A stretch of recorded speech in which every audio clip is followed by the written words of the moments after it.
Hola caminantes, soy Nico y una vez más gracias por acompañarme en este tramo del camino.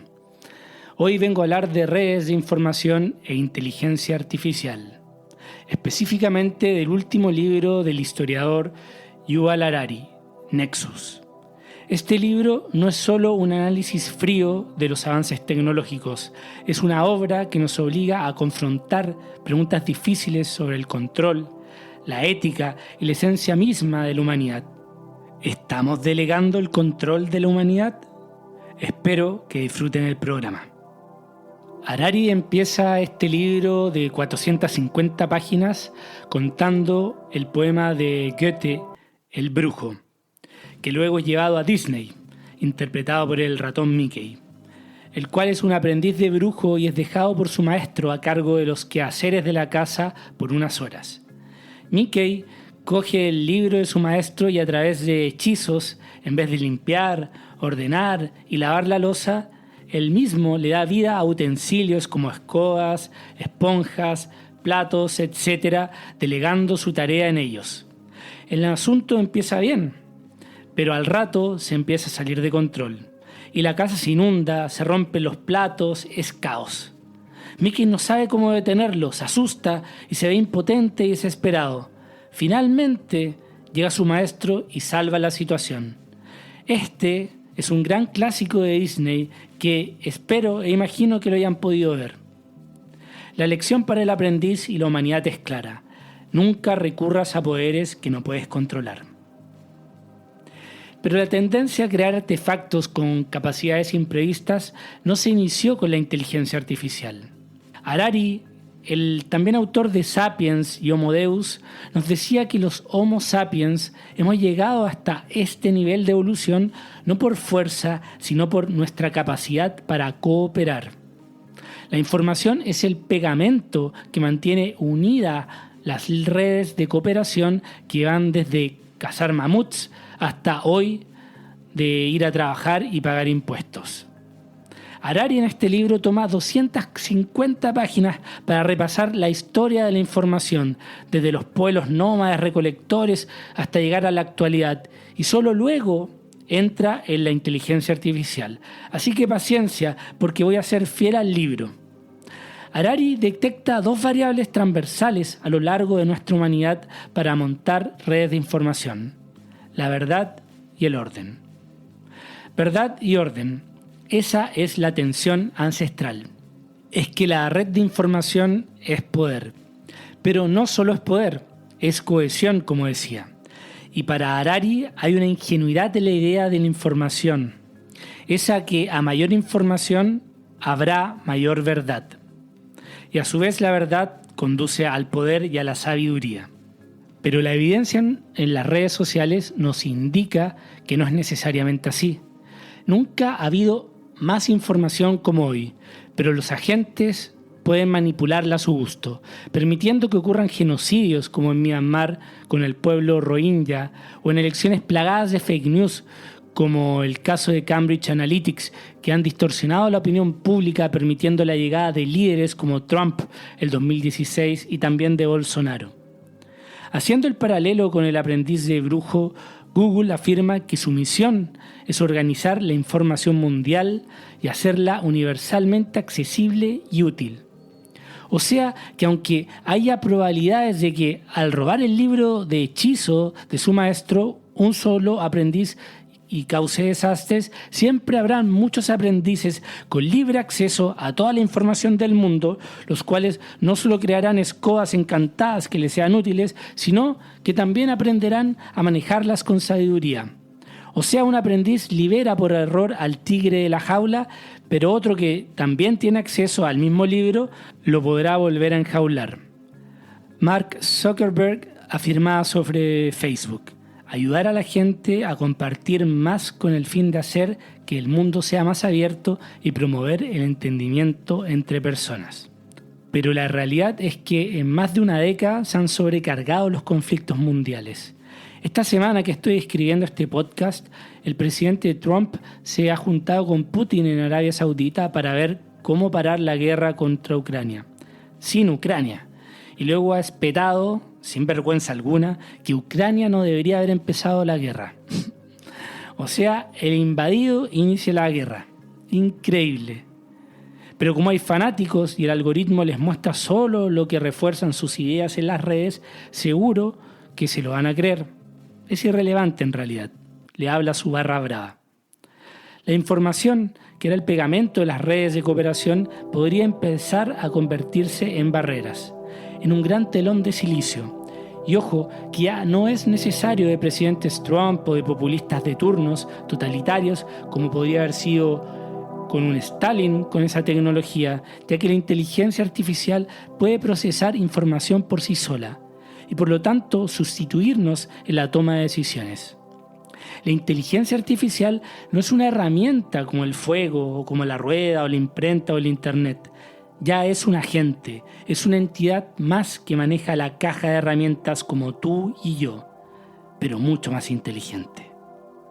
Y quién sabe si en los próximos años puede incluso adquirir la capacidad, esta inteligencia artificial, de crear nuevas vidas, de replicarse ya sea a través de códigos genéticos o códigos inorgánicos que animen a los entes inorgánicos. Después de todo, ¿hemos podido responder la pregunta de la conciencia? ¿Somos conscientes? ¿Qué hace que algo o alguien sea consciente? Y es una realidad que el poder se ha transferido de los humanos a los algoritmos. Bueno, hablábamos de la escuela ingenua de la información que pregonan los gigantes del tech, en que a mayor información, mayor verdad. Pero también hay otra escuela, que es la populista, quienes son básicamente los que enfrentan y dividen los pueblos en buenos contra malos, en patriotas e inmigrantes, en puros y la élite corrupta.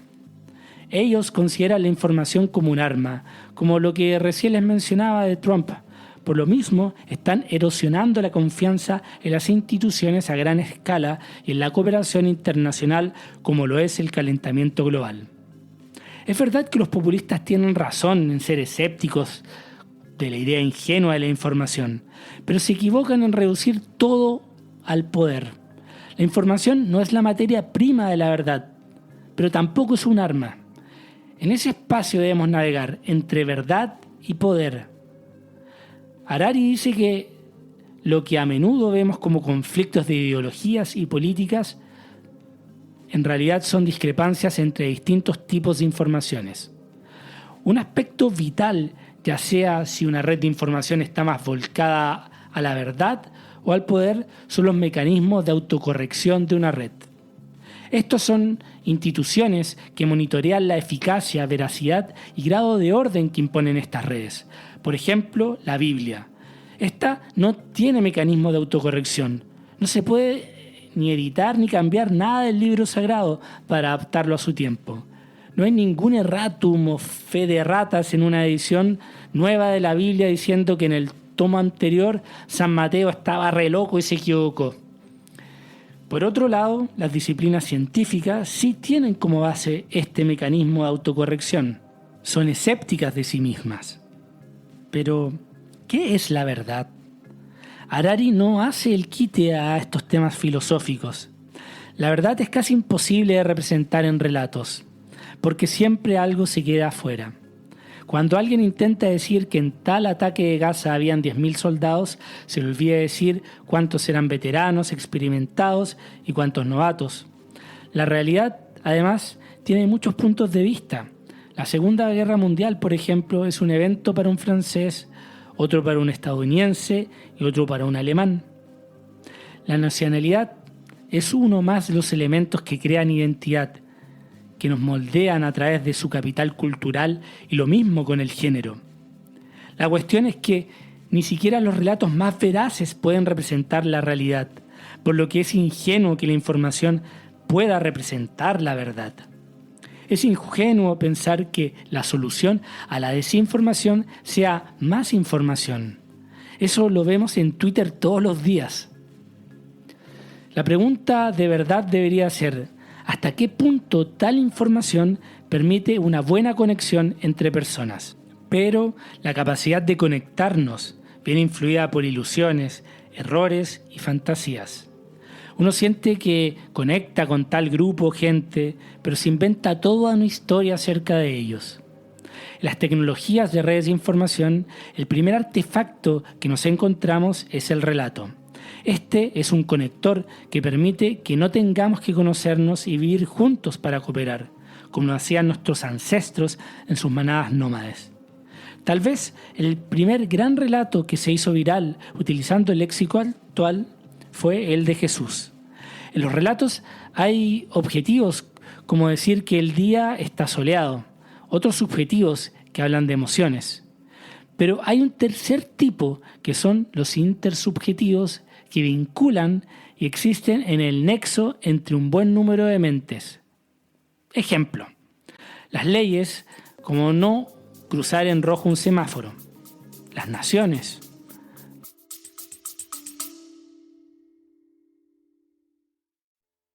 Y si te está gustando el episodio, te invito a que te suscribas a través de YouTube o Spotify haciendo clic en la campanita, que me ayuda un montón para ser encontrado más fácil a través de los motores de búsqueda. El que nace en este territorio es chileno, después de esta cordillera es argentino. Los dioses y el dinero en sí, objetivamente no tienen ningún valor, pero los miembros que participan en el relato deciden darle vida.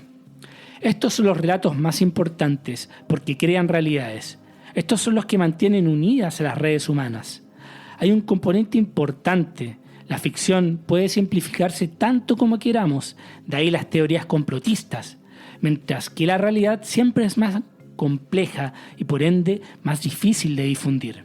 Una segunda ventaja de la ficción es que la verdad suele ser dolorosa e inquietante, como por ejemplo que existe el calentamiento global y tenemos que cambiar nuestro modelo de consumo, o que una persona repruebe en la universidad, o que no conseguiste un trabajo porque no eres lo suficientemente bueno.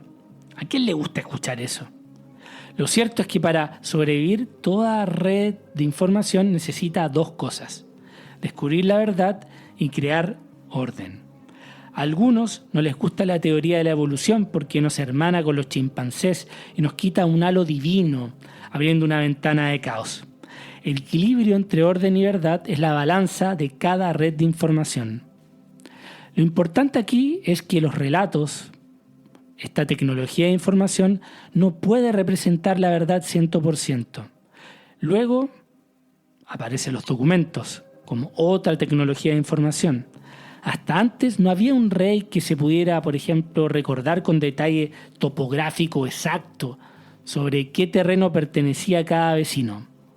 Pero con el invento de una tabla de arcilla, o una tira de bambú, o un pedazo de papel, o un chip de silicio, esto cambió. Se podía oficializar que tú poseías dicho terreno. La propiedad es otra realidad intersubjetiva, creada mediante un intercambio de información. Pero ahora la información adopta la forma de un documento escrito. Ya no se necesita que se comunique entre sí o hablando por gestos. El poder de los documentos es que tienen vida. Si un billete de 10 euros se lo come tu perro, ya no vale. No puedes ir a la verdulería con tu vecina y como aval que eres propietario de 10 euros. No funciona así. Es ahí cuando aparece la burocracia, que es el ordenamiento de estos documentos. Es verdad que estos documentos funcionaban mucho mejor que cualquier cerebro humano, pero su aparición viene con el problema del almacenamiento y orden de estos documentos. Este orden de organizar y categorizar la información es lo que se llama la burocracia. Pero la burocracia también simplifica el mundo y sacrifica la realidad por verdad. Forza a que elementos entren en sus cajones. Es que la burocracia tiene una determinada cantidad de cajones fijos. Por ejemplo, hasta el día de hoy, la mayoría de los Homo sapiens tenemos entre 1 a 3% de ADN neandertal. O un buen hombre blanco puede tener sangre afroamericana. Pero la verdad es que estas categorías más o menos arbitrarias son vitales para la supervivencia de especies. Por ejemplo, que están en peligro de extinción. Una decisión burocrática puede salvar o matar especies. Prohibida la caza de la especie con nombre latino X y permitía la con nombre latino I. Esa es la diferencia, los salva. Es una decisión burocrática. Independientemente de relatos o documentos, el gran error que tiene un artefacto o tecnología en una red de información es su presunción de infalibilidad, la cual viene casi siempre de una conexión con lo divino y que se presenta en los libros sagrados. Estas tecnologías infalibles son las más conservadoras, las menos reacias a la modificación, porque ¿cómo modificar el mensaje de Dios? Además, estas tecnologías que son los libros sagrados, son creados efectivamente para esquivar la falibilidad humana. La gracia del libro es que garantiza que mucha gente de distintas épocas y lugares pueda acceder a la misma base de datos, cosa que no se podía con el relato. Antiguamente la comunicación se hacía a través de médiums, como un oráculo en Delfos. Pero esto se hacía a través de pitonisas, o sea, al final siempre esto pasaba por un humano. Y esto es lo que el libro sagrado termina, o intenta al menos. Porque, ¿quién compila este mensaje divino que cae de los cielos? Al final tuvieron que ser humanos. ¿Cuáles fueron las bases para crear consenso del mensaje? ¿Fueron los más sabios? ¿Y quiénes eran los humanos más sabios? ¿Y cuáles eran los criterios para ser el más sabio? ¿El con más seguidores y más comentarios como ahora? Espero que no. Pero luego viene el problema de época de que faltarían más de 15 siglos hasta que llegara la imprenta y pudiera difundir a gran velocidad el mensaje. Faltaban los intérpretes. El Antiguo Testamento dice que no se trabajará el sábado, pero no aclara lo que se considera trabajo. ¿Está bien regar tus plantas un sábado? ¿Está bien leer un libro? ¿O rasgar un pedazo de papel? Los rabinos dictaminaron que leer un libro no es trabajo, pero que rasgar un papel sí lo es. Inevitablemente, estos interpretadores de la verdad acumularon poder y se volvieron más relevantes que incluso el propio libro. En el cristianismo, este rol lo tomó otra institución, que fue la Iglesia Católica. La teología católica aceptaba que Jesús nos hubiera dicho que amáramos a nuestros enemigos, pero defendía al mismo tiempo que quemar herejes era un acto de amor, porque disuadir a otras personas de adoptar opiniones heréticas las salvaba de las llamas del infierno, pero no las llamas de este mundo. Estamos en una red de información en que el orden lo es todo, sin diversidad. La Iglesia pretendía limitar en ese entonces la difusión de libros únicamente a aquellos que la respaldaran. Y la gente confiaba en la Iglesia porque casi todos los libros la apoyaban. Así pasó el medioevo, guerras santas, quemas a lo bonzo de herejes e incluso heroínas de guerra como Juana de Arco. Llega la introducción de la imprenta. Impensadamente esto cambia. Supuestamente el hecho de que se permitiera que la gente intercambiara información con mucha más libertad que antes condujo a la revolución científica. ¿Cómo podría ser lo contrario? Finalmente se podrían difundir textos de todo tipo. Quienes conectan la imprenta con la ciencia dan por sentado que producir y difundir más información lleva inevitablemente a la gente a la verdad. Bueno, pero antes que Copérnico enseñara que la Tierra no estaba en el centro del universo, en regiones como en Valais, en la actual Suiza, ocurrían las primeras cazas de brujas en masa, por la difusión de un texto influyente del siglo X, el Canon Episcopi, que atacaba la brujería. Sí, la caza de brujos fue un fenómeno moderno, no medieval. Luego, más tarde, un fraile inquisidor crea y difunde su texto El martillo de las brujas, en que decía, por ejemplo, que las brujas le robaban el pen a los hombres y que luego depositaban en nido de aves o lo guardaban en cajas. Obviamente la realidad siempre es más compleja, es multifactorial, pero la imprenta, en vez de develar la verdad, en este caso fue una herramienta para propiciar la caza de brujas. Las brujas se convirtieron en una realidad intersubjetiva, como el dinero, como una religión, como decía anteriormente. Esas ficciones que son creídas por grupos que luego toman el estatuto de verdad. Si todo el mundo lo cree o lo dice, será verdad, ¿no? Y como siempre hay gente que ganó con esto se perpetúa. Los impresores y libreros ganaban mucho más dinero con el martillo de las brujas que con los libros de Copérnico, pese a que el primero era falso y el segundo cambiaba por completo la historia de la humanidad. Para que la verdad tenga éxito es necesario crear instituciones de organización y conservación con el poder de inclinar la balanza a favor de los hechos. En este ambiente se crean por primera vez las asociaciones científicas como la Royal Society of London for Improving Knowledge, fundada en 1660, y así se multiplicaron en Francia, Holanda y en toda Europa. Estas instituciones tuvieron éxito y ganaron autoridad porque contaban con fuertes mecanismos de autocorrección que denunciaban y rectificaban sus propios errores. Humildad que no podía reconocer ni la iglesia, ni los rabinos, ni nada de la esfera divina. Se quitaba así el sesgo de confirmación.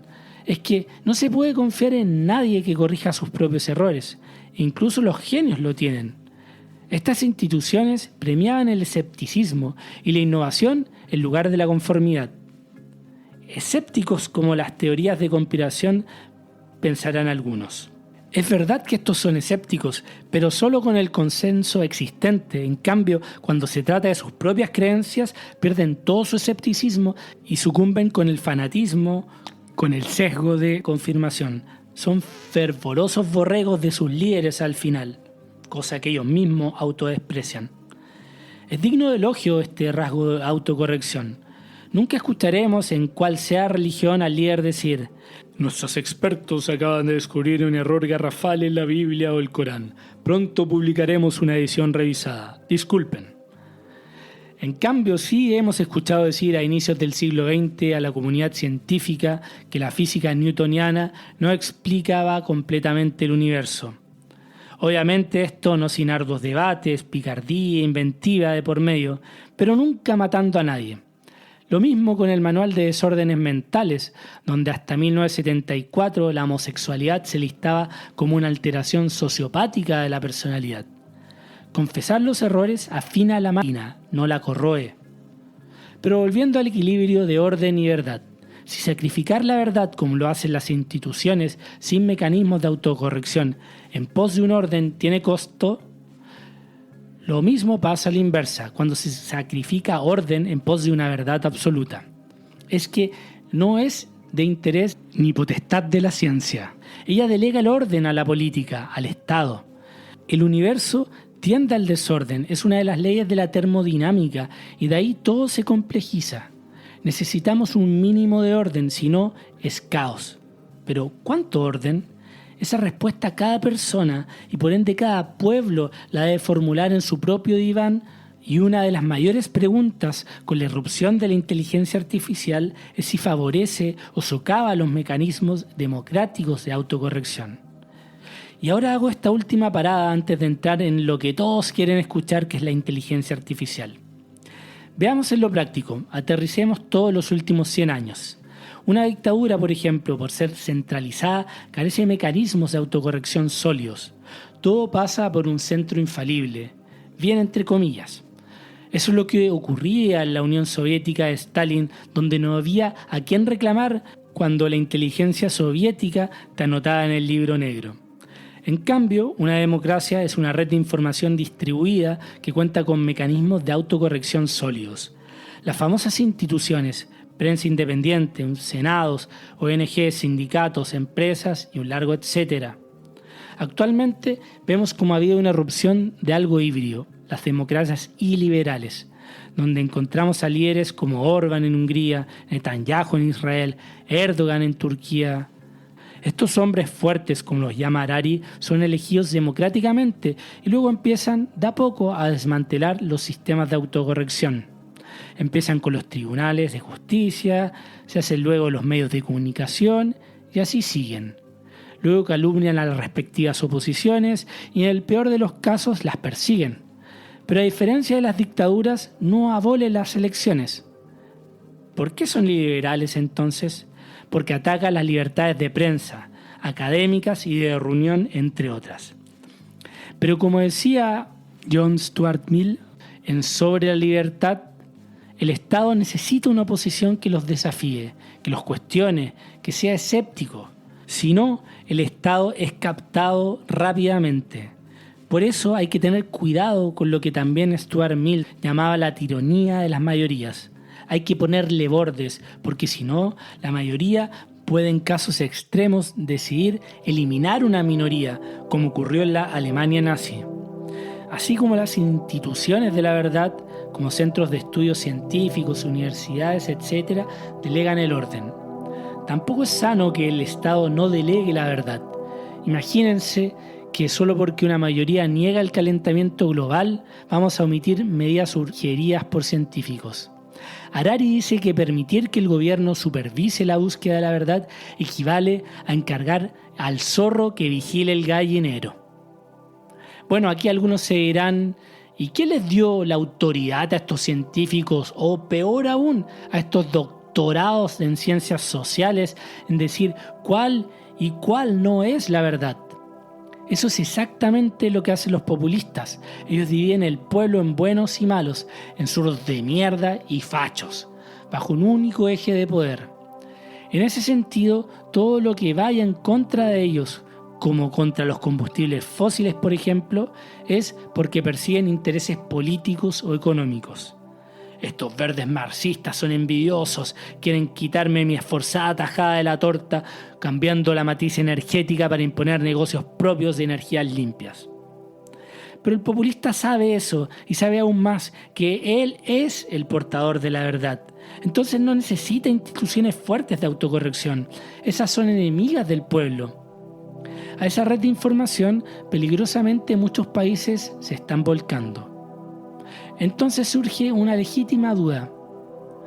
¿Nos podemos poner todavía de acuerdo cuando somos tantos democráticamente? Antes del desarrollo de la tecnología de la información moderna, no encontramos ejemplos de democracias de gran envergadura en ningún lugar. Hasta el siglo XX, todas las democracias de gran envergadura limitaron los derechos políticos a un círculo reducido de hombres más o menos adinerados. Un gran instrumento para luchar con esto fue el diario, como folleto informativo que podía corregir día a día sus opiniones emitidas. Pero ni en la Rusia zarista, ni en la China de la dinastía Han, ni en India, ni siquiera en Estados Unidos, que en 1820 tenía más esclavos que votantes, se abrió la cancha, salvo hasta el siglo pasado. Aquí el autor pasa ejemplos de totalitarismo en China y Rusia, pero lo que hay que retener es que el totalitarismo quiere que toda la información pase por el núcleo central y que no haya ninguna institución independiente que tome decisiones por sí mismas. Mientras que la democracia incentiva el flujo de información a través de diversos canales independientes en lugar de hacerlo únicamente a través del centro. La mayor ventaja de la red totalitaria es que es extremadamente organizada, lo que significa que puede tomar decisiones con rapidez y hacer que se cumplan sin compasión, como enviar familias completas a Siberia o a campos de concentración. Pero también hay problemas, como el de bloquear la información porque subordinados temerosos ocultan malas noticias a sus superiores. Como se ve en este clásico video meme en que Hitler está en su búnker y le llega la noticia que han perdido la guerra. Nadie quiere dar esas noticias. En definitiva, se tiende a darle más valor al orden que a la verdad, cueste lo que cueste, como ocurrió con el desastre nuclear de Chernobyl, en que solo se supo esto porque en Finlandia se detectaron elevados grados de radiación en el aire. Pero ahora el escenario ha cambiado y estamos en un mundo de algoritmos. Ese miedo se ha difuminado. Gracias a las redes sociales, quien sea y en el rincón que sea, puede difundir un desastre nuclear con un teléfono. Existen algoritmos. Y ellos descubren cosas de nosotros que ni siquiera nosotros sabemos. Nos conocen mejor que a nosotros mismos. Nos recomiendan música que nos gusta y noticias que nos interesan. Es que estamos en la economía de la atención, quienes son el corazón de las redes sociales, que buscan mantenernos el mayor tiempo posible enganchados, interactuando en sus plataformas. Han sido entrenados para aquello. Han descubierto que el odio es una emoción determinante, como mencionaba en el inicio. Facebook jugó un papel principal en la difusión de odio hacia la comunidad musulmana Rohingya en Myanmar, donde los budistas, que son el 90%, se sintieron amenazados por esta minoría y comenzaron una persecución que decantó en un genocidio. Esto no lo decidió directamente el equipo de Facebook, no, sino que fue el algoritmo. Él lo aprendió solo a modo de prueba y error, aprendió que reaccionamos más a través de estos mensajes de odio, inclusive en un pueblo budista zen. Los algoritmos podrían haberse decidido por difundir cursos de cocina, este podcast por ejemplo, pero decidieron difundir teorías de conspiración llenos de odio. Por lo que no es exagerado decir que corremos peligro de perder el control de nuestro futuro. Pero, ¿cómo nos va a manipular una entidad que no tiene ni siquiera conciencia? Si para tomar decisiones y generar ideas se necesita tomar conciencia. Pero este es un error de interpretación, dice Harari, que deriva de la confusión entre conciencia e inteligencia. La inteligencia es la capacidad de alcanzar objetivos como, por ejemplo, potenciar la implicación del usuario en una plataforma de redes sociales. La conciencia es la capacidad de experimentar sentimientos subjetivos como dolor, placer, amor y odio. Por supuesto, si los ordenadores siguen adquiriendo inteligencia, podrían llegar a desarrollar conciencia y a poseer algún tipo de experiencia subjetiva. Pero también podrían llegar a ser mucho más inteligentes que nosotros sin desarrollar ningún tipo de sentimiento. Pero, ¿qué pasaría si una inteligencia artificial pudiera ser instruida para superar los CAPTCHA, esos tests para discernir entre computadores y humanos? ¿Podría una inteligencia artificial manipular a un humano para alcanzar este objetivo? Digo esto porque en la nueva cadena de información la presencia humana no es imperativa. Los ordenadores no son solo herramientas, como decía, sino que son agentes y generan nuevas ideas por sí mismos. Y si el poder como concepto depende de cuántas personas o entidades cooperan contigo, o del conocimiento que tienes de las leyes, o de cuán exitosas estrategias financieras conoces, entonces los ordenadores se encuentran a las puertas de acumular mucho más poder que los humanos. En la década de 2010, las redes sociales se convirtieron en un campo de batalla por el control de la atención humana. En la década de 2020 es probable que la batalla pase de la atención a la intimidad. Ya contaba en el episodio de la generación ansiosa que los humanos se están empezando a enamorar de chatbots y a suicidarse por ellos. Y son los menores, las nuevas generaciones, las más vulnerables. La gente podría llegar a utilizar un único ordenador como consejero, como si de un oráculo integral se tratase.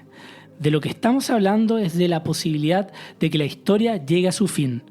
No del fin de la historia, sino de la parte dominada por los humanos. ¿Acaso no sienten que estamos pasando el relevo? Es como si nos estrujaran y les diéramos una palmadita en la espalda a estos ordenadores, chatbots y o algoritmos. Y el resultado es que cada vez más las nuevas generaciones tienen más problemas de atención y ahora se suman problemas de memoria causados por el uso y abuso de estos modelos de lenguaje. ¿Sorprende acaso? ¿No es acaso una señal esta decadencia? Estamos perdiendo relevancia, estamos llegando al final de la línea y nos está reemplazando algo más sofisticado. ¡Qué exagero! Los primeros computadores aparecieron hace 80 años.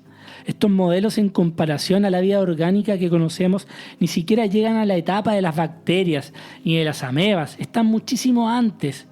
Solo queda ver cuándo lleguen a los dinosaurios. Harari dice que mientras a la evolución orgánica le tardó 4.000 millones de años en pasar de esa sopa orgánica a los simios que pisaron la luna, a los ordenadores les puede llevar solo un par de siglos desarrollar una superinteligencia, expandirse hasta tamaños planetarios, contraerse a un nivel subatómico o acabar extendiéndose por el espacio-tiempo galáctico.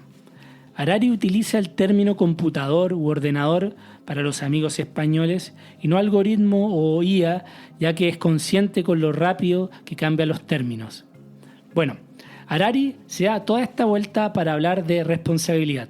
Es que cuando escribimos código informático no solo estamos diseñando un producto, estamos rediseñando la política, la sociedad y la cultura. Es increíble que todavía los gigantes del tech diluyen esa responsabilidad en sus usuarios, después de toda la evidencia de odio y de elecciones manipuladas por algoritmos. Pero pareciera que esto ya se pudrió hace rato. En 2022 las principales compañías tecnológicas destinaron cerca de 70 millones de dólares al lobby en Estados Unidos y otros 113 millones en la Unión Europea, lo que supera el gasto de lobby por las empresas petroleras y las farmacéuticas. El problema es más profundo. Los principios como el cliente siempre tiene la razón y los votantes saben mejor que nadie dan por sentado que los clientes, los votantes y los políticos saben lo que sucede a su alrededor, cuando eso que saben es justamente lo que más interés y más tiempo los va a retener en redes sociales, nada más. Otro asunto son los impuestos. ¿Dónde tributan las empresas que están en el ciberespacio? Shell, el kiosco de la esquina, tributan donde extraen petróleo y donde venden el diario. En cambio, los gigantes del tech deben tributar entonces en países donde extraen datos. Eso habla de un cambio de paradigma, de que el valor o la moneda están pasando a ser más rápido de lo que uno cree hacia los datos. Es la mina de oro, el pozo del petróleo, al mismo tiempo. ¿Qué importancia tienen los dólares si se puede obtener lo que sea con información? Estamos cambiando de una economía monetaria a una economía de datos. Todavía no sabemos cómo grabar este nuevo modelo. La recolección de datos es tan grande que ha permitido grandes avances y beneficios. En 2023, unos algoritmos de reconocimiento facial ayudaron a localizar en China a un niño raptado el 2021, cuando este tenía solo 3 años.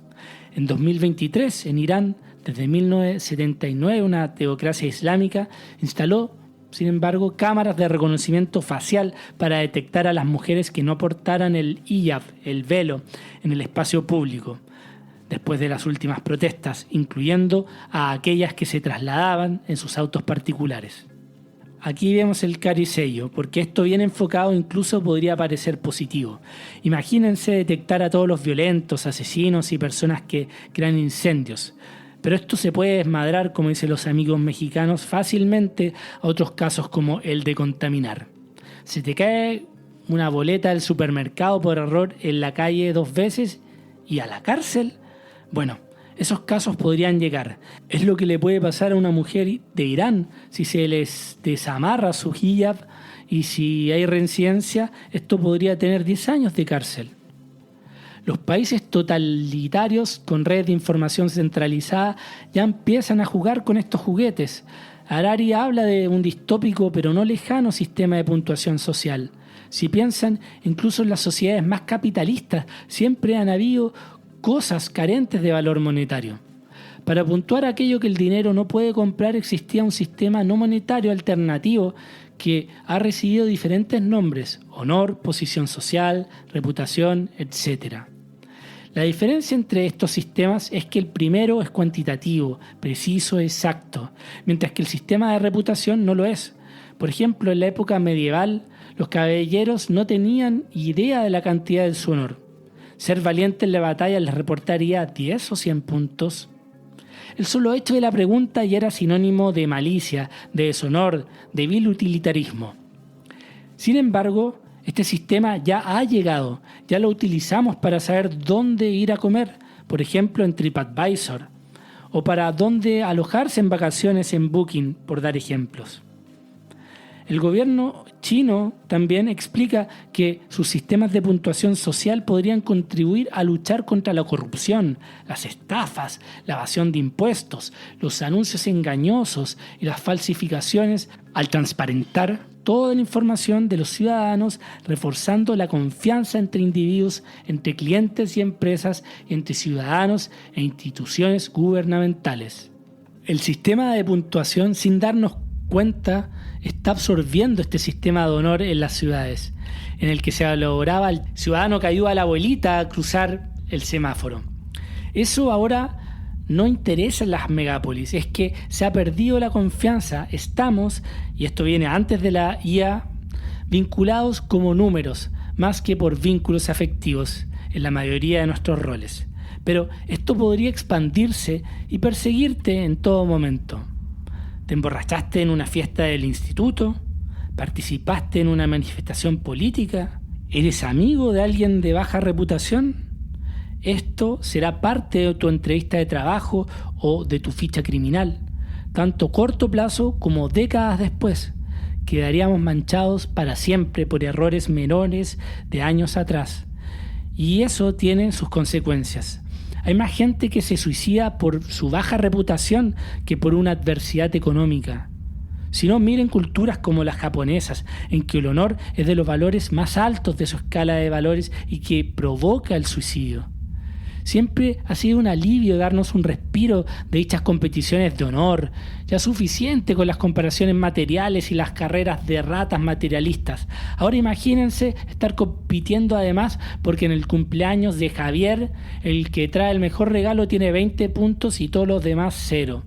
Si se decide imponer algo así, no solo la privacidad, que ya casi no existe, estaría destruida, sino que nos obligarán a mirar aún más a los demás, porque nos afectaría directamente en este sistema comparativo, donde siempre hay ganadores y perdedores.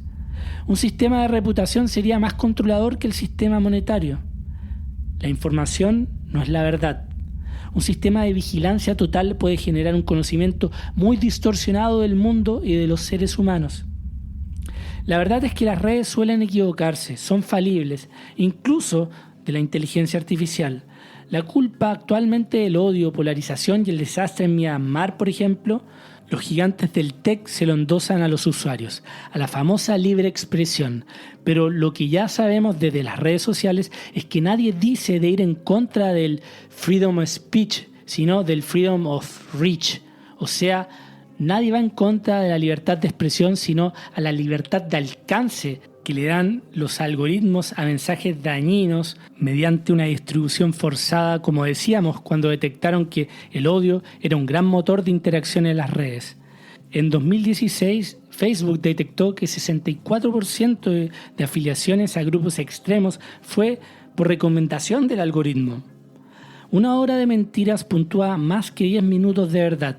Cuando una avalancha de falsedades e indignación inunda las plataformas, esto se produjo porque los ejecutivos permitían que más personas se expresaran con más libertad, ya que la verdad irrebatible se terminaría por imponer, nada más lejos de la realidad. Cuando a un algoritmo se le marca un objetivo concreto como aumentar el tráfico de YouTube a 1.000 millones de horas al día, este emplea todo su poder e ingenio para conseguir dicho objetivo. La veracidad, el odio, es irrelevante. Eso es lo que se busca regular. Es que no se puede tener un único objetivo sin regulaciones, sin abrir la caja de Pandora y dejar a los monstruos salir. Hemos hablado de esto en el episodio video del paso del tiempo, el cual pueden visitar para ahondar en estos conceptos. Que la danza del cosmos es una sinfonía, no hay monólogos. Los ejecutivos e ingenieros que se apresuran a desarrollar la inteligencia artificial cometen un enorme error si piensan que existe una manera racional de decirle a la inteligencia artificial cuál ha de ser su objetivo principal. ¿Qué podemos hacer?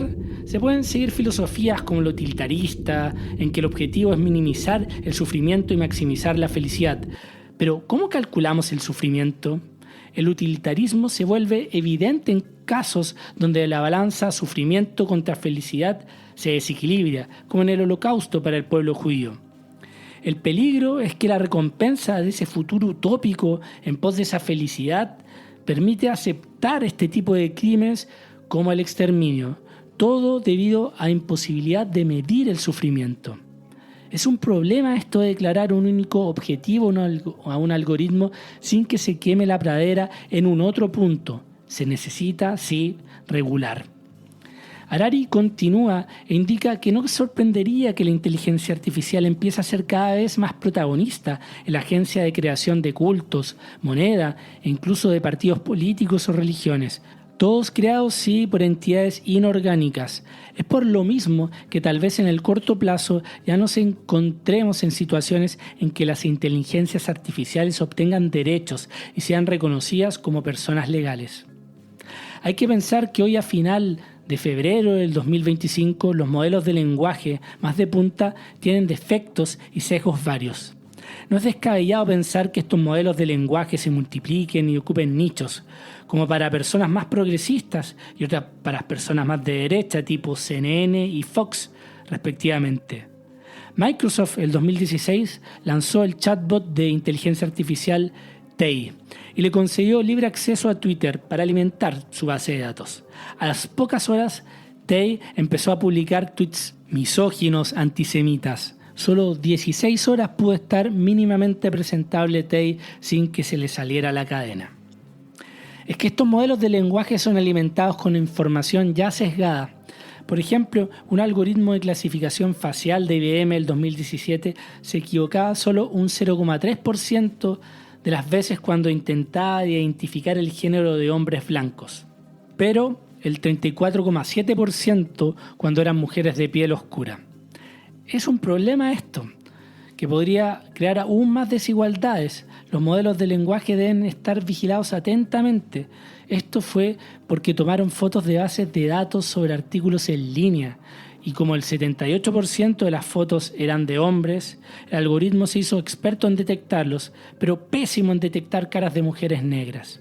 Y es que aquí ocurre el peligro de pasar de un mito intersubjetivo como el de las mujeres que no son buenas en matemáticas a luego un mito intercomputacional por los datos acumulados y luego estos lo convierten, como ya hemos visto, en realidades.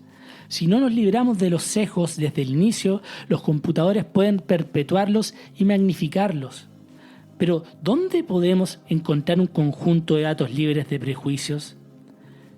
De hecho, es pedir a nuestros hijos que hagan lo que nosotros no hemos logrado, ¿o no? O mejor dicho, dioses. Volvamos a las redes de información. A diferencia de los libros sagrados, la inteligencia artificial puede adaptarse a las circunstancias cambiantes y a la vez interpretar sus decisiones e ideas para nosotros. Es Biblia e Iglesia al mismo tiempo. Los algoritmos son agentes independientes, como hemos hablado, que ya no nos están arrebatando el poder. Si imponemos una estructura, una sociedad de puntos o una mitología informática tan compleja que no llegue a haber ningún humano que la entienda, ¿cómo la podremos revisar para ver si se equivoca, para reclamar? ¿Podemos mantener una conversación así? Un primer principio de una red de información es el principio de benevolencia, o sea, que la información recopilada sea para ayudarme y no para manipularme. Este principio lo siguen los doctores, psicólogos. Ellos saben de nuestros vicios, nuestros hábitos sexuales y de nuestra familia, pero siempre con el objetivo de que sean benevolentes hacia nosotros. No dudamos en dar esta información, o al menos no tanto. ¿Por qué no extender un principio tan obvio y antiguo a ordenadores y algoritmos? Si ya no pueden los gigantes tecnológicos adaptar su deber fiduciario, que es el deber de actuar en responsabilidad con sus usuarios, los legisladores podrían requerirles que cambien el modelo de negocio en que los usuarios no paguen con su información, sino con su valor monetario, como con el sistema antiguo. Porque cuando algo es gratis, como las redes sociales, es porque tú eres el producto. Ese es un principio de este nuevo sistema de información postmonetario. Por eso es el peligro del monopolio de los datos, porque las barreras de entrada para otros actores es altísima. No es como que McDonald's se pone en una esquina y después señora Juanita puede instalar su local de comida. No.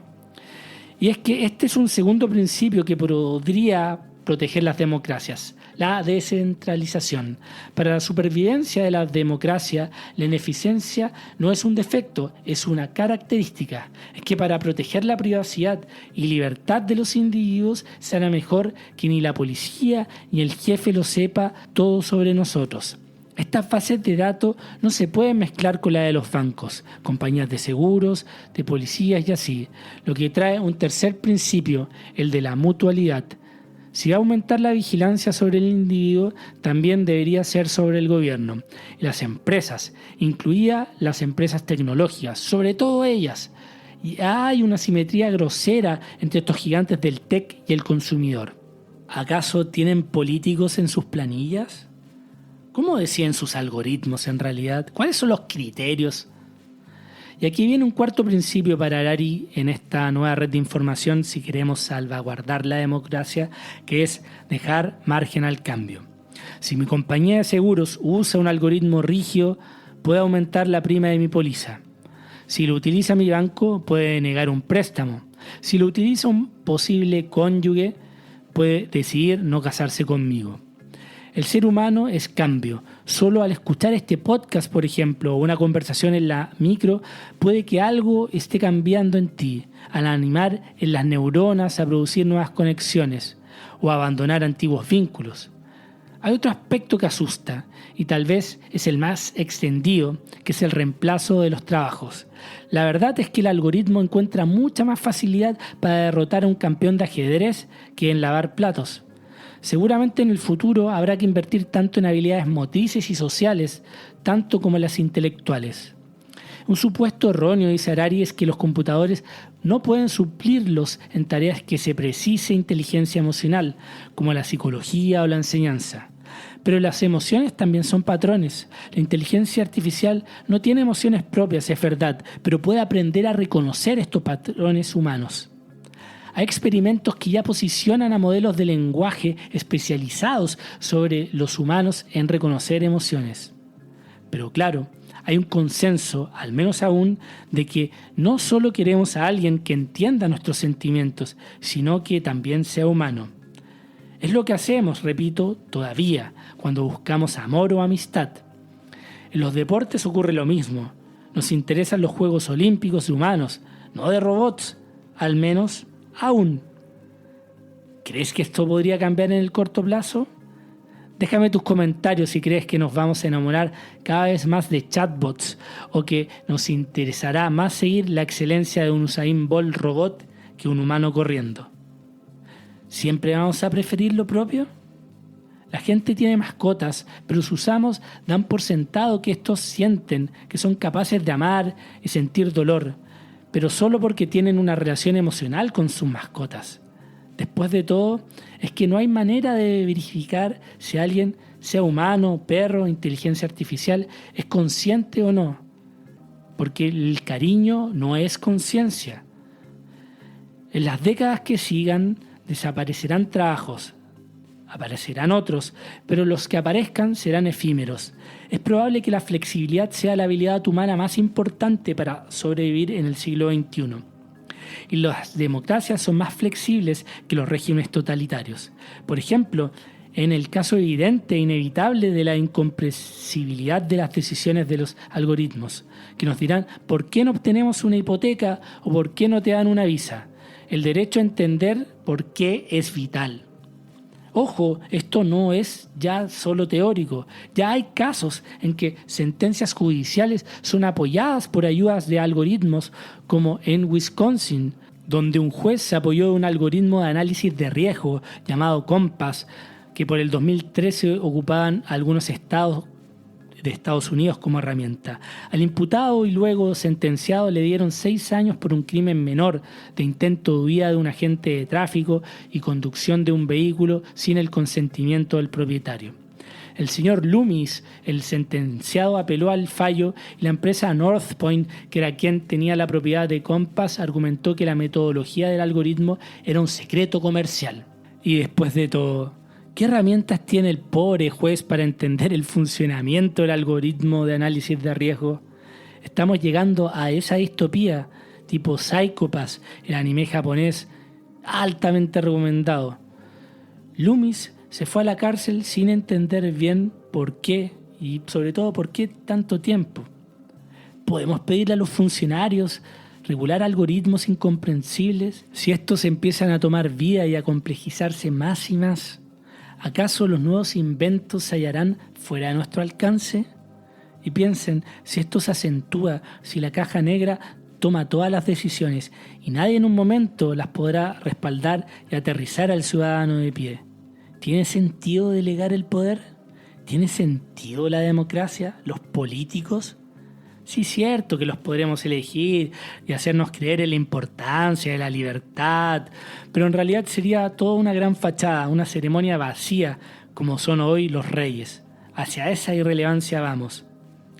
Si nosotros mismos algunas veces no nos entendemos, no comprendemos nuestras decisiones, no asistimos a una invitación, a una comida, no porque vaya tal persona, sino porque va también Francisco, pero también porque está lloviendo, y porque no Alicia, y porque es una cena, y no quiero estar sentado todo el tiempo, y porque es fin de mes y no tengo plata, etc. Nuestra toma de decisión propia dice si voy o no voy, pero no sopesamos conscientemente todas estas variables. Lo mismo ocurre con un algoritmo bancario 1000 veces más complejo que se niega a concedernos un crédito bancario. Lo positivo es que aún estamos a tiempo de que el bebé no se transforme en monstruo. Todavía podemos enseñarle que decida o no dar el crédito, disminuyendo a la importancia del color de piel, o la educación de sus padres, o el colegio que estudió, o su género u orientación sexual. Estamos a tiempo. Además, siempre pueden haber instituciones que piloteen esto. Grupos de humanos armados también con otras inteligencias artificiales que analicen y revisen la imparcialidad de estos algoritmos. Las instituciones se deben preparar para no ser absorbidas, pero también necesitamos de artistas, divulgadores de estas nuevas tramas, de más seres como Black Mirror o Psycho-Pass que sean capaces de tocar estos temas de manera simple y entretenida, de divulgar, que es lo que intento hacer aquí. El hecho de que podamos crear sistemas de puntuación no significa que debamos hacerlo. Estamos ante un eventual problema de anarquía digital. Un estudio que menciona Harari indica que de una muestra de 20 millones de tweets generados durante la campaña correspondiente a las elecciones presidenciales de Estados Unidos de 2016, casi el 20% fueron generados por bots. Imagínense ahora, los algoritmos y bots no solo ya se unieron a la conversación, sino que ya la dirigen. La gente en Twitter no sabe si debate con un humano o una máquina manipuladora. Esta red de información anárquica es incompatible con la verdad y el orden, y no puede mantenerse mucho más tiempo. Así como se luchó contra el lavado de dinero, se prohibieron y penalizaron los billetes falsos. Se debería hacer lo mismo con los bots, prohibirse, si no, se perdía la confianza en el dinero. Si van a apelar los libertarios para defenderlo a la libertad de expresión, habría que recordarles que un bot no tiene libertad de expresión. Es útil el chatbot que nos da consejos médicos, pero cuando se cruza la línea a hacerse pasar por un médico de carne y hueso, eso es otra cosa. Como mínimo, las compañías deben mostrar transparencia en relación con los principios selectivos que siguen sus algoritmos. Después de todo, moldean realidades. Tenemos derecho, la humanidad, de saber hacia dónde va el bote. Si las democracias terminan por desmoronarse, va a ser no por ningún tipo de inevitabilidad tecnológica, sino de un fracaso humano a la hora de regular con sensatez las tecnologías. Obvio que estas regulaciones van a quedar obsoletas, pero hay que seguir el rastro. La democracia, por sus mecanismos de autocorrección, de ser escéptico ante el poder hegemónico, a diferencia de las dictaduras o gobiernos totalitarios, pueden regular el mercado de la información. Su supervivencia depende de estas regulaciones. Y si optamos por el totalitarismo, centralizar todo en el caso de las inteligencias artificiales en comparación con la burocracia a la Unión Soviética, ya no es un problema. Los archivos sin cajones donde ingresar, los burócratas ineficientes y el espacio limitado ya no es un problema, no con la IA. ¿Qué países creen que pueden generar mejores modelos? Países con leyes de privacidad restringida, con 5 millones de habitantes, como Nueva Zelanda, o países con 1.400 millones de habitantes con leyes laxas de privacidad como China. Bueno, al momento de escribir esto, Harari aún no aparecía DeepSeek, el modelo de lenguaje chino. El problema es que si un autócrata del siglo XXI concede demasiado poder a los computadores, estos bien podrían convertirlo en su marioneta.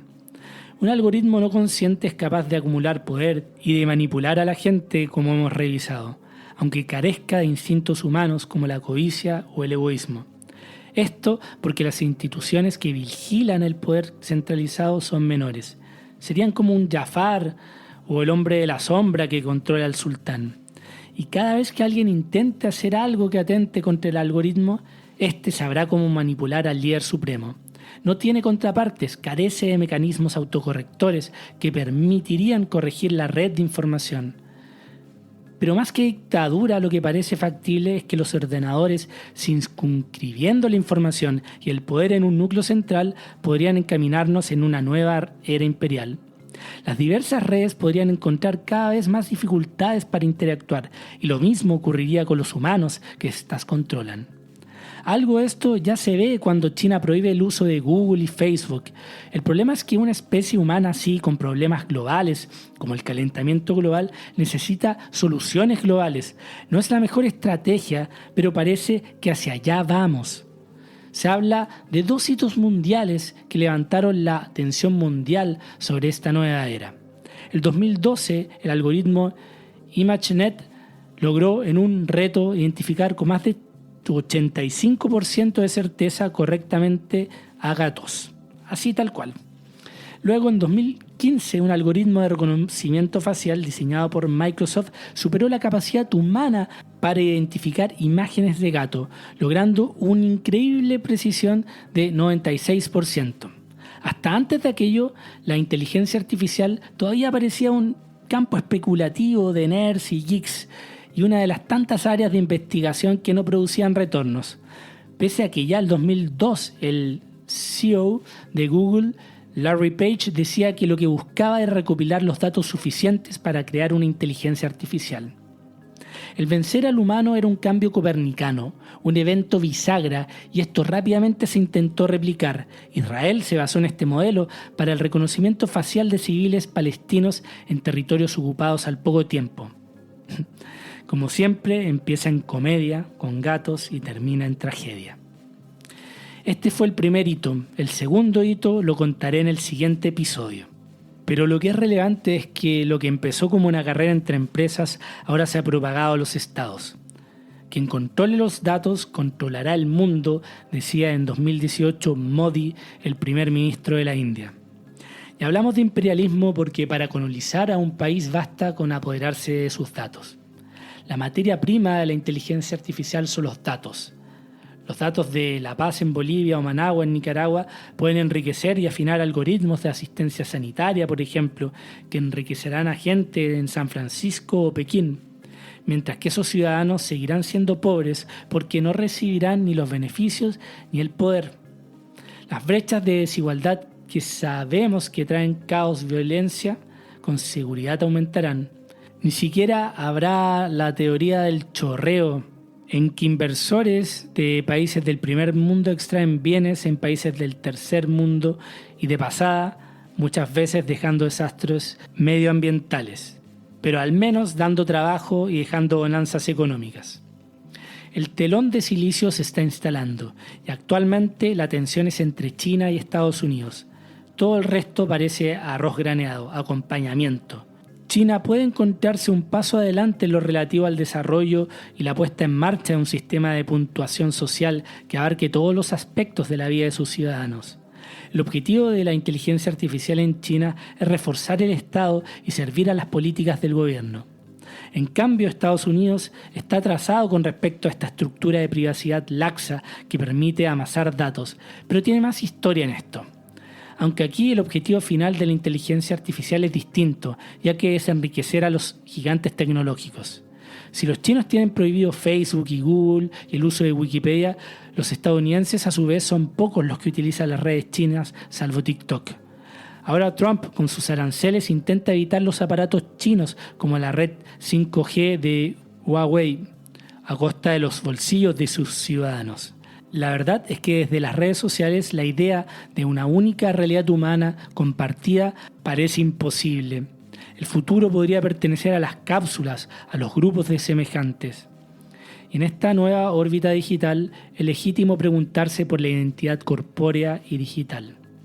Es legítimo que alguien que haya encontrado un espacio profesional, una pareja o una comunidad en este espacio pueda sentirse liberado de lo corpóreo y pueda gozar de las infinitas posibilidades de este mundo digital, potencialmente ajeno a las leyes biológicas. Uno es libre para deambular por un espacio más vasto y excitante y para explotar nuevos aspectos de la identidad. Ahora, si seguimos en la lógica actual, es complicado que algo fuera de lo corpóreo le sea dado a una identidad, como por ejemplo a una inteligencia artificial, y sean reconocidos como personas legales y gozar de derechos. Esa postura ni siquiera en mediano plazo se debería tomar. ¿Estamos preparados para esa conversación? Necesitamos filosofía ontológica para esto, entender qué constituye al ser. Pero esto siempre parece menos urgente al lado de posibles conflictos bélicos. La teoría de juegos enseña que el momento más peligroso en una carrera armamentista es cuando uno de los bandos se siente que goza de ventaja, pero que ésta se empieza a desvanecer. ¿Les suena eso a nuestros locos años 20? Lo lógico es buscar cosas en común, nuestro vínculo como especie y salir del eje patriota versus globalistas. Cuando se descubre una vacuna por una farmacéutica alemana, un brasileño debería celebrar. Ningún colectivo humano, ya sea tribu, comunidad conspiracionista o Estado, puede beneficiarse del hecho del que el poder pase de los humanos a los algoritmos. Al final hay que salir de la lógica actual de la ley de la jungla y buscar la cooperación que tanto nos dio resultado como especie. Y la ley de la jungla en realidad tampoco es así de completamente bestial. Hay espacio para la cooperación. El 80% de las plantas terrestres basan su supervivencia en relaciones simbióticas con el reino de los hongos. De la cooperación se necesitan. Han llegado a esta altura de la evolución en equipo y con una mirada más alta en que ese eje de competencia y cooperación es el primordial. Esta última, la cooperación, es la que ha crecido en proporción. Cooperamos con gente hoy día que ni siquiera conocemos y que es de distintas razas, que ni siquiera habla nuestro idioma. Además, no creo que muchas personas se consideren unidimensionales y que solo les interese el poder para su toma de decisiones. ¿Por qué entonces tenemos esa opinión de los demás? Porque es ese saber de que el otro siga corriendo hacia el poder es lo que nos lleva a seguir corriendo con ellos. Todo esto parece utópico, con guerras en varios polos del planeta, con el mundo tendiendo a una lógica imperialista, donde los presupuestos armamentistas aumentan. Sin embargo, deberíamos recordarles a estos líderes que el depredador más temible está llamado a ser la inteligencia artificial. Y puede que Harari sea catastrofista, pero su mirada no es la de un emprendedor o influencer que ve solo la inteligencia artificial como herramienta para su beneficio. Eso es evidente, sino que es la de un historiador que sabe que en su día todo lo viejo fue nuevo. La única constante de la historia es el cambio. Este libro al final afirma que el defecto no está en nuestra naturaleza, sino en nuestras redes de la información, debido a que favorece el orden por encima de la verdad. Harari afirma que hemos creado una inteligencia ajena, no consciente aún, pero muy poderosa. Si la manejamos mal, la inteligencia artificial podría extinguir no solo el dominio humano sobre la Tierra, sino la propia luz de la conciencia y convertir el universo en un entorno de oscuridad absoluta. Pero para crear redes más sabias debemos abandonar tanto la ingenua como populista red de información que hablamos en el inicio. Debemos encontrar un nuevo equilibrio entre orden y verdad, dejar de lado las fantasías de infalibilidad y comprometernos con el trabajo duro y poco sexy que es construir instituciones con mecanismos de autocorrección sólidos. Esta es la lección más importante del libro según el propio Harari. Las decisiones que tomemos en los próximos años determinarán si convocar a esta inteligencia ajena ha sido un error terminal o el inicio de un nuevo y esperanzador capítulo en la evolución de la vida. Y vuelvo a hacer la pregunta con la que inicié el programa.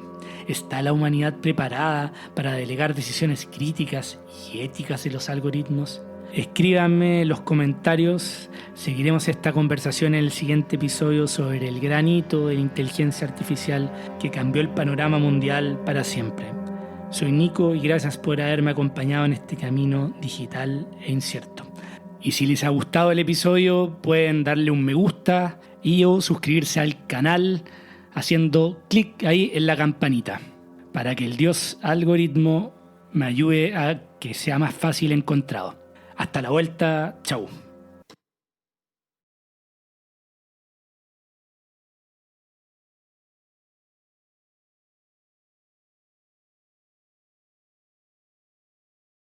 Gracias por haber llegado hasta acá.